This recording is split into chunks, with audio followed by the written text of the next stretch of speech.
Até a gente falou aqui sobre essa história da Michelle Bolsonaro, né, o futuro do bolsonarismo, tudo que a gente tem visto aqui também e as explicações que eles dão. Ontem, Michelle Bolsonaro, ela concedeu uma entrevista a um podcast.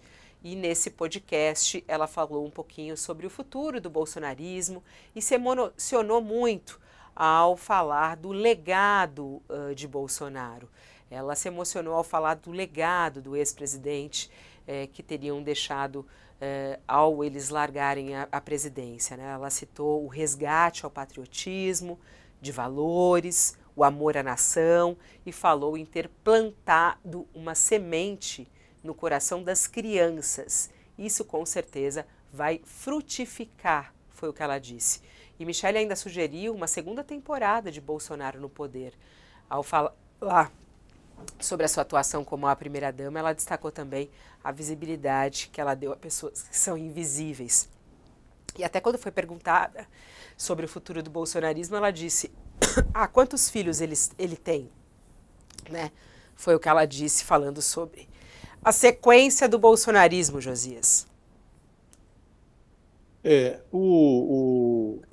A manifestação da Michelle, Fabiola, ela chega num momento muito ruim para ela, né?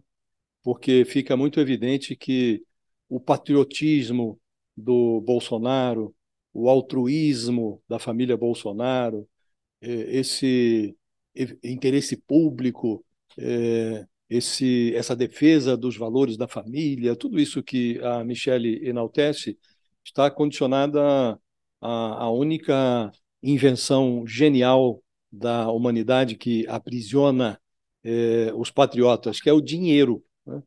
Tá todo, o Bolsonaro substituiu a rachadinha pela picscaretagem. O sujeito coletou 17 milhões de reais a pretexto de pagar multas judiciais por não ter utilizado a máscara, multas que não chegam a 1 milhão de reais. Ele não pagou as multas, recolheu 17 milhões e se finge de morto. Ele se apropriou desses 17 milhões.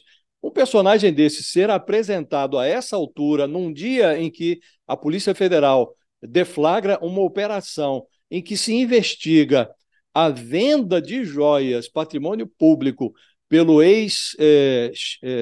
pelo ex-ajudante de ordens do Patriota, num dia como esse, as palavras da Michelle, elas morrem instantaneamente, Fabíola. O patriotismo é como que transformado em cinzas à medida que vai sendo pronunciado. As palavras vão saindo da boca da Michelle e o noticiário, em tempo real, vai transformando o patriotismo de que ela fala em cinzas. O discurso da Michelle é calcinado, incinerado automaticamente pelos fatos.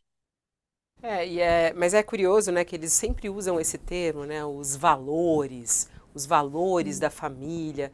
E muita gente cai nisso, né, ô Josias? Muita gente cai nisso e acaba assinando embaixo sem parar para pensar nos fatos, né? Eu acho que isso que é o importante. A É gente não está verdade. falando, são fatos, né? São fatos Não. que aconteceram e que estão aí nesse momento, inclusive, tem fatos aí. E os fatos, muita gente ignora os fatos, né, Fabíola? Mas a gente precisa sempre lembrar que o Bolsonaro não foi eleito, né? Não foi reeleito, né? Ele é o primeiro presidente da história, desde a criação do Instituto da Reeleição, que não obteve a reeleição. Então, um pedaço dos brasileiros enxergou a falácia desse discurso, né? Tanto que não reconduziu o Bolsonaro. E por isso as investigações estão seguindo o seu curso. Imagine se o que estaria acontecendo agora se o Bolsonaro tivesse sido reeleito. Não haveria inelegibilidade, a Polícia Federal continuaria aparelhada, nada disso estaria vindo à tona, o Mauro Cid ainda seria um inocente ajudante de ordens. Então, um pedaço da sociedade brasileira, por sorte, o pedaço majoritário, enxergou a picaretagem desse discurso. E por isso o Bolsonaro não foi reeleito e as investigações que transformam em cinzas discursos como esse, oportunistas da Michelle Bolsonaro, elas estão produzindo frutos.